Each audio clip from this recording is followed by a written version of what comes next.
방금 소개받은 정성입니다. 제가 여주하고의 인연은 팔자가 들어갑니다. 그래서 제가 18살 때, 28살 때, 그리고 48살 때 여주와 인연을 맺었습니다.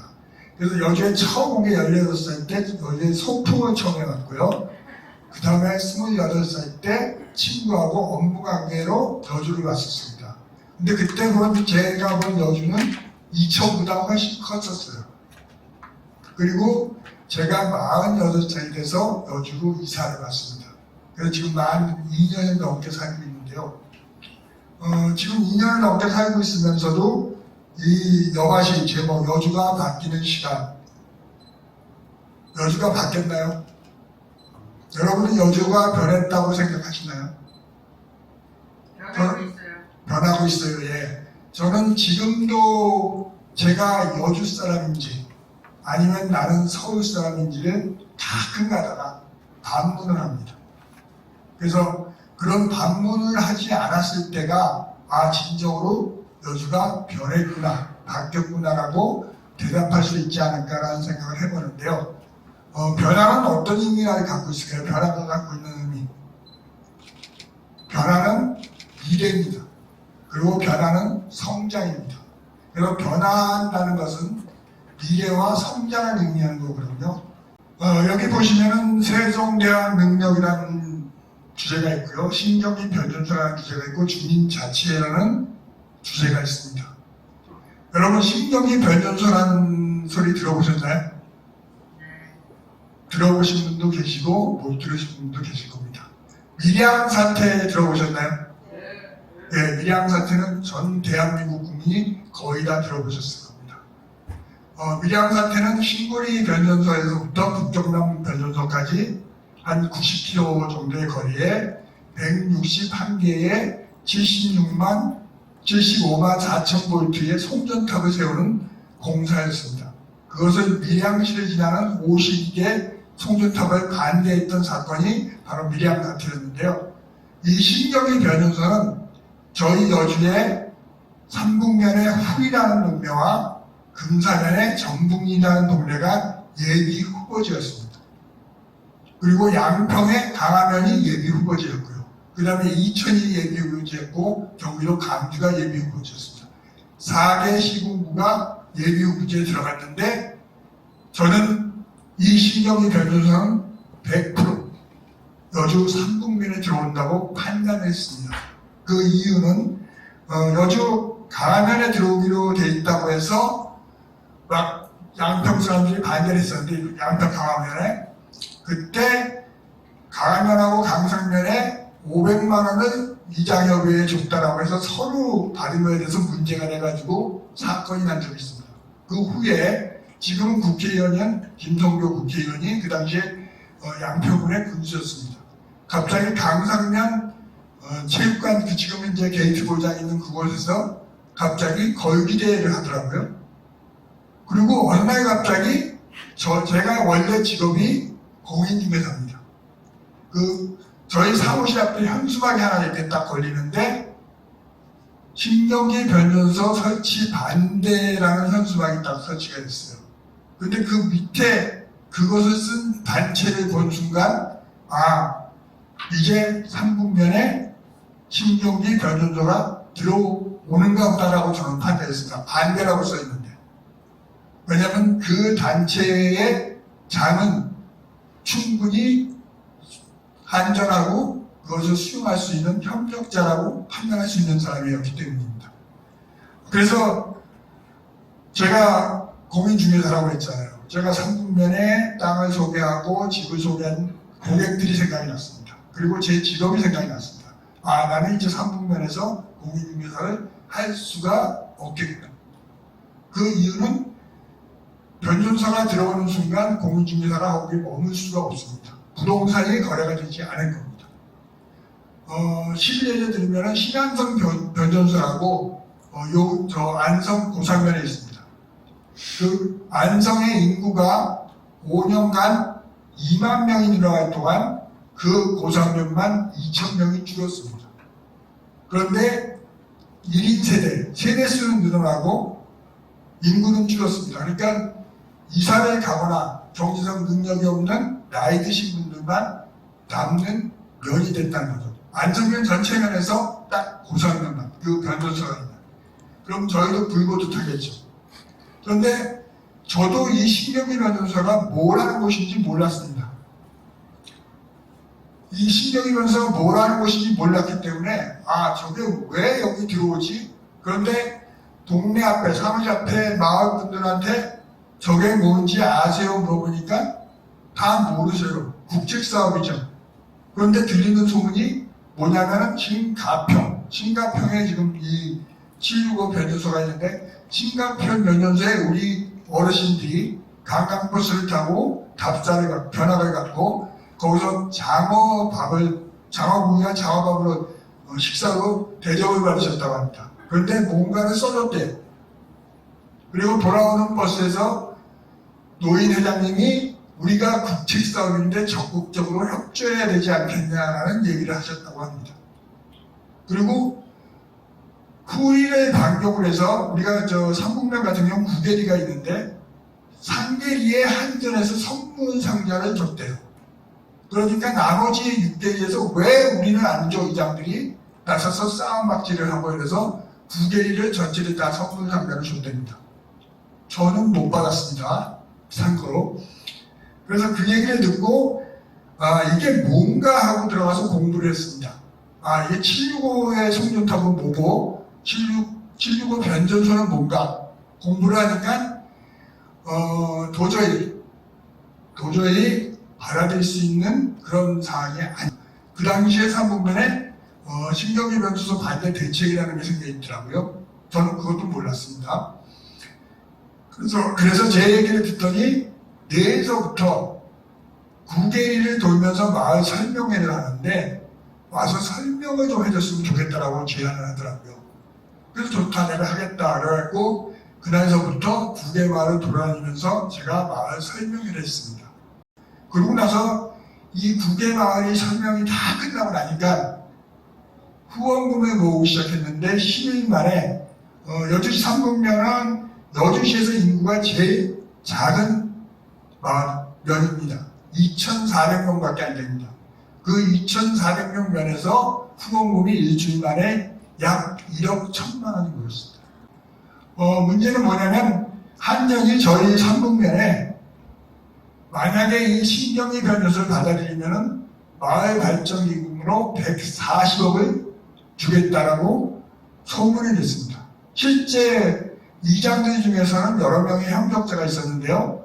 그분들도 그렇게 그래서 갑자기 회의를 하자고 하더라고요. 이장들하고 우리 대책위 공동위원장하고 몇몇 사람 한 20, 30명이 모여서 회의를 하자고 하는데 그 자리에서 나온 얘기가 마을 발전 기금으로 140억을 준다는데 우리가 그것을 받고 수용을 하는 게 옳지 않겠냐는 의견이 나온 거예요. 그래서 제가 이렇게 얘기했습니다. 만약에 그러면 당신이 지금 140억을 우리가 받아서 그걸 가지고 무엇을 할 것이냐.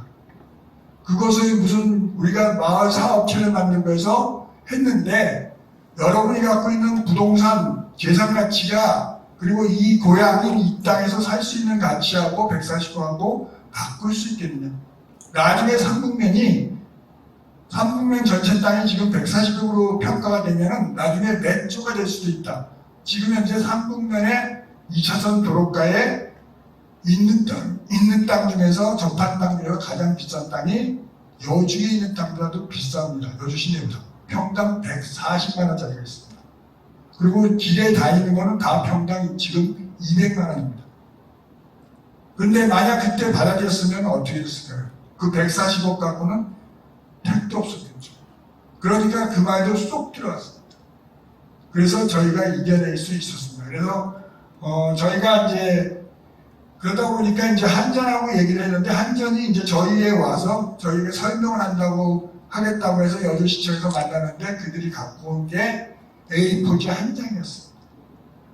그래서 너희하고는 이제 다시는 얘기를 하지 않겠다. 우리는 이 한전이 가난한 국가 산업자원부하고 직접 얘기를 하겠다라고 해서 이것은 세종시에 있는 산자구에 가서 한 시입니다. 그래서 산자구를 가다 보니까 산작으로 가다 보니까 그때서부터 산작으로 갔는데도 산작에서 뭐라고 하냐면 내려오고 싶으면 내려오는데 본부장을 만나자고 했더니 중무관 정도는 담당관 정도는 나올 수 있다 이렇게 대답을 하더라고요. 근데 저희가 그래서 그러면 좋다. 언론하고 하겠다 해서 저희가 KBS 본사 앞에 하고 여의도에 가서 집회 시위를 했습니다. 근데 그때 저는 대한민국에 공무원이 굉장히 훌륭한 사람들이 있다는 걸 느낀 게 저희가 그 집회 신고를 하러 가니까 영등포 경찰서 정보과의 이 담당 형사가 왜 여기서 집회를 하시냐고 물어보더라고요. 그래서 왜 물어보냐 했더니 다른 사람들은 언론에 내지 말라고 집회 시위를 하는데 어떻게 언론에 내달라고 저희는 방송에 달라고 집회 시위를 한 거거든요. KBS 가서. 그래서 설명을 쭉 하니까 제가 이 원장님을 도와드려야 되겠네요. 이렇게 말씀하시더라고요. 저는 그 말을 몰랐었습니다. 근데 이 KBS 앞에 집회 시위가 끝나고 오니까 그 형사가 집회 시위하는 동에 와서 위원장님도 약속 지켰습니다 하고 하는데 그 약속이 바로 그날 저녁 7시 뉴스하고 9시 뉴스에 저희가 시위하는 게 방송이 됐습니다. 그러자 산자부에서 본부장님이 기다리고 계시니까 내려오세요라고 직접 연락이 왔습니다. 그렇게 해서 우여곡절 끝에 저희가 이제 그 신경이 변호사를 백지화를 시켰는데 저희가 대한민국 최초로 국민의힘으로 국가정책인 특히 한전의 전력 정책인 이 정책을 백지화시킨 사례입니다. 그래서 여주 시민이 그만큼 대단한 일을 한 겁니다. 여기 보시면은 제가 이제 너무 내 파트는 다음에 기회가 있으면 하겠습니다. 세종대왕 능력 아시죠? 이 세종대왕 능력이 원래 이름이 뭘로 정해져 있었을까요? 능서역 영능력이었습니다. 그게 결정이 된 이름이었습니다. 그래서 능서분들이나 그 당시 능서분들 여주분들이 많이 반대를 하고 삼배도 하고 세종대왕 능력서부터 엎드려서 삼배를 하면서 거기도 하고 반대를 했는데 이때 이 철도청에서 계속적으로 얘기한 게 영명에는 인명에 대한 고유대명사를 사용할 수 없다는 거였습니다. 그리고 만약에 이 영명을 바꾸려면은 지금 현재 들어간 영명 안내판이라든가 설치 이런 것들이 3억 6천이 들었는데 만약에 다른 이름으로 바꾸게 된다고 하더라도 여주시에서 6억을 내놔야 된다는 얘기를 했습니다. 새로 하려면.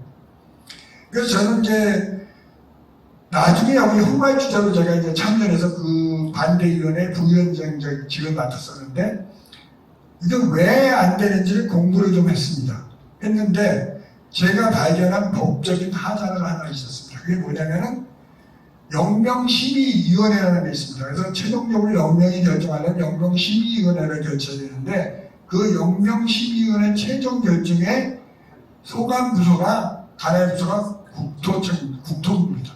그런데 그 전까지 여주에 공무원이 계속 온 거는 도시철도공사, 이 전철을 공사를 하는 그 대전에 있는 거기서 공무원이 온 거예요. 그래서 거기에 공문에 의해서 여주시는 당연히 영능력이라고 받아들일 수밖에 없었던 거죠. 그러니까 월권 행위를 한 겁니다. 사실은.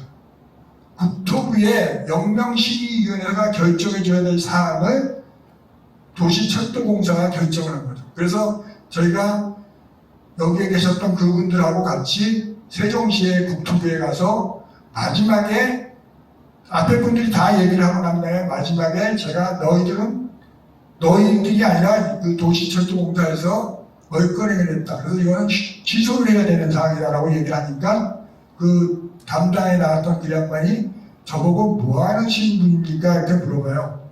그래서 제가 공인중개사입니다라고 이렇게 얘기했습니다. 그래서 그분은 믿기 어렵다는 듯이 그래서 와가지고 바로 대전에 철도공사를 가니까 그전에는 가장만 나왔는데 차장까지 주르륵 나왔는데 가장은 흑빛, 부장은 똥빛, 차장은 반, 차장은 자기는 책임없다 이거죠. 부장선에서 정결한 거니까. 그래서 제가 올라와서 그 당시에 원경 시장님한테 문자를 보내드렸습니다. 이렇게 해서 됐고, 우리가 세종대왕역이라고 할 수는 없지만 세종대왕 능력은 충분히 가능할 것 같습니다. 지금부터 우리 대책위의 모든 것을 시에 맡기겠습니다. 이제부터 시에서 마무리를 해주십시오. 그래서 그 뒤로 이 시에서 마무리를 하고 세종대왕 능력이라는 이름이 제가 여주시 최초 주민자치회 회장입니다. 근데 제가 우리 그 최근필 위원장님하고 같이 주민자치 위원장도 했었습니다. 근데 제가 처음 주민자치위원장 협의회를 갔는데 그 당시에는 요 옆에 있는 평생학습센터 센터장님이 저희 가라의 소장님이었습니다. 회의를 쭉 하는데 저는 이제 초선 자치위원장이죠. 얘기를 듣다 보니까 간치에 대한 얘기만 계속 하는 거예요. 간에서 이렇게 하면 이렇게 하고, 간에서 이렇게 하면은 각 위원회는 자치위원회는 이렇게 해줘야 된다고 얘기를 하시는 거예요. 그래서 저희가 화가 났습니다. 그래서 손을 들고 소장님, 저희 여기 모인 위원장들은 지금 자치에 대한 회의를 하러 왔는데 소장님은 간치에 대한 얘기만 하시면 어떻게 합니까? 하니까 갑자기 소장님 얼굴이 확 달라요. 깜짝 놀라시는 거예요. 그런데 제가 그 당시에 그 소장님한테 굉장히 큰 잘못을 한 겁니다. 주민자치위원회는 말 그대로 간시입니다. 여러분 주민자치라는 이름이 들어가니까 자치라고 생각하시지만 주민자치위원회는 주민센터의 운영에 대한 것을 행정복지센터에서 못하는 것을 협조하는, 도와주는, 대행해주는 그런 단체가 주민자치위원회입니다. 그러면 당연히 간치를 해야 되는 거죠. 그런데 저는 자치를 얘기한 거죠. 제가 크게 잘못했죠. 그래서 저는 자치하고 싶었어요. 그래서 주민자치의 전환을 요구했던 거죠. 그래서 주민자치에서 제가 요건 주민자치위원장 시절에 저희 주민자치위원장 시절에 제가 처음으로 경기도 주민자치대회에 여주의 대표 선수로 나갔습니다. 근데 이날은 제가 처음 1번으로 이제 했는데 우리 평생학습센터에서도 주민자치대회를 나가본 적이 없고 한 적이 없다 보니까 저에게 조언을 제대로 해주지 못했어요. 저는 이날 대상을 받고 싶었는데 대상을 못 받고 그저 장려상만 받았습니다. 그래서 안타까워서 핑계를 대는 겁니다. 그래서 장려상 700만 원을 받았는데 이 장려상을 받은 걸 가지고 삼북면에 용담천 뒤집기 사업을 했습니다. 그래서 이 용담천 뒤집기 사업을 통해서 이 아름다운 삼북면의 이 용담천에 대한 것들을 했었고, 이렇게 이제 그 700만 원을 종잣돈으로 해서 이렇게 진행을 했었는데, 요런 것들도 다 그 장려 상금 받은 거 가지고 설치한 겁니다. 그래서 요런 사업도 했었고, 저희가 이제 주민자치 전환되면서 이제 자치했는데 이때 주민 참여도가 30.3%라는 큰 이제 동의를 받았고, 제가 이제 이 주민자치위원장을 하고 하실 때 하는 게, 여러분은 오늘 이 자리에서 9명의 스타를 만나셨습니다. 9명의 스타가 누군지 아세요? 우리가 이 여가시를 시작하기 전에 여주 소년 합창단원인 9명이 나와서 노래를 들려드렸죠. 그 중에 미래의 스타가 나올 수 있습니다. 그렇게 생각 안 하세요? 저는 그분들을 보니까 그렇게 생각했습니다. 왜냐하면 제가 이 역사 꿈직이 별을 찾아서라는 거는 바로 그 경기도 꿈의 학교 여주교육청에서 사업 신청을 해서 사업비 900만 원을 받아서 아이들을 데리고 유적지를 답사하고 한국사를 가르쳐줬던 그런 프로그램입니다. 근데 여기서 요 친구 같은 경우, 요 맨 끝에 있는 친구, 저 친구는 그다음 제가 저 친구를 데리고 한국사 능력검정 시험 기본을 보러 데리고 왔거든요. 그때 37점을 받은 친구입니다. 근데 이때가 초등학교 5학년이었거든요.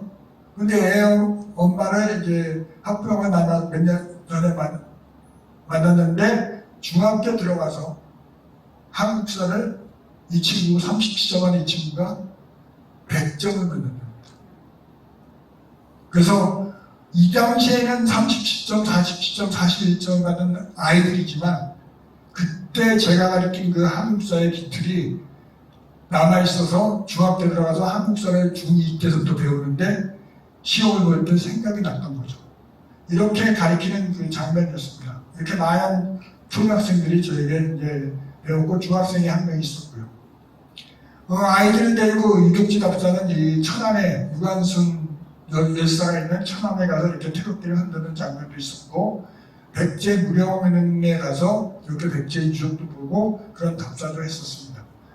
요거는 제가 여중문화원에서 한국사를 강의하는 모습인데요. 제가 이제 여기 보시면은 이제 2004년 8월 10일 날 71회 시험을 봤는데 제가 요 전에 시험을 이제 한국사 시험을 봤었는데 제가 요 전에 아쉽게도 뇌경색으로 쓰러져 가지고 제가 중환자실에 한 달, 그 다음에 재활병원에 7개월, 8개월을 재활을 받고 나왔습니다.